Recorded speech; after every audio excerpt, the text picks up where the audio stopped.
నేనే ముక్కోటి తెలుగు ప్రజల ముద్దు బిడ్డను అల్లూరి సీతారామరాజును. జీవనది జలధారులకు అపారమైన ఖనిజ సంపదలకు ఎనలేని సంపదతో సస్యశ్యామలమైనది మన భారతదేశం.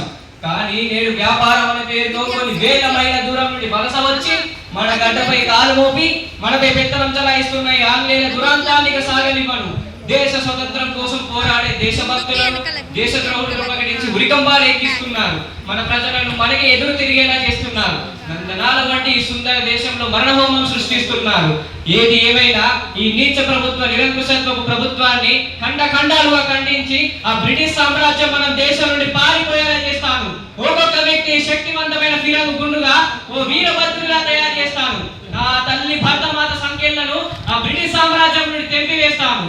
అదే నా లక్ష్యం, అదే నా లక్ష్యం, అదే నా లక్ష్యం.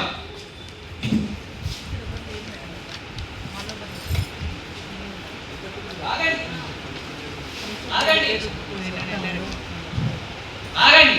ఏమిటి అత్యాచారం, ఏమిటి అమానుషం? రెక్కలు ముక్కలు చేసుకొని శ్రమిస్తున్న ప్రజలను ఎందుకు చిత్రవద చేస్తున్నారు? ఏమన్నావు? ఇది మీ దొర ఆజ్ఞ.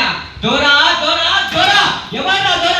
ఆశ్రమించిన వాడిని అంత పాతాళంలో నెట్టాలనుకునే వాడు వాడా దొర? నా దేశ సంపూర్ణ తన దేశానికి తరలించుకుపోయి బందిపోటు దొంగ వాడా దొర? ప్రజల స్వేచ్ఛ స్వాతంత్రాలను అరిగట్టి బానిసలనే సంఖ్యలను వేయాలనుకునే పరమ కిరాతకుడు వాడా దొర?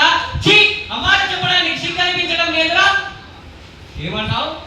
వాళ్ళు నన్నేమి చేయలేక మిమ్మల్ని బాధిస్తున్నారు. మన అక్కలను చెట్లను వివస్త్రలను చేసి ఎర్రని ఎండలను హింసిస్తున్నారు. వద్దు, ఇక చెప్పొద్దు.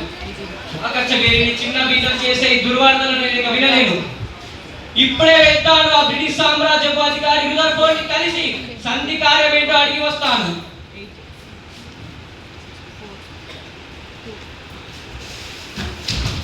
సంధికని పిలిచి నన్ను బంధిస్తావు రుదర్ఫోర్డ్. నువ్వు నన్ను చంపలేవురా.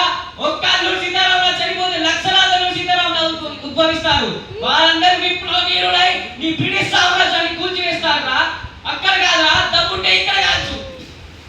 ఈ మట్టిలో మట్టినై, ఈ నీటిలో నీటినై, నా ప్రజల ఊపిరిలో ఊపిరినై సామ్రాజ్యవాద శక్తిని గెలుస్తాను.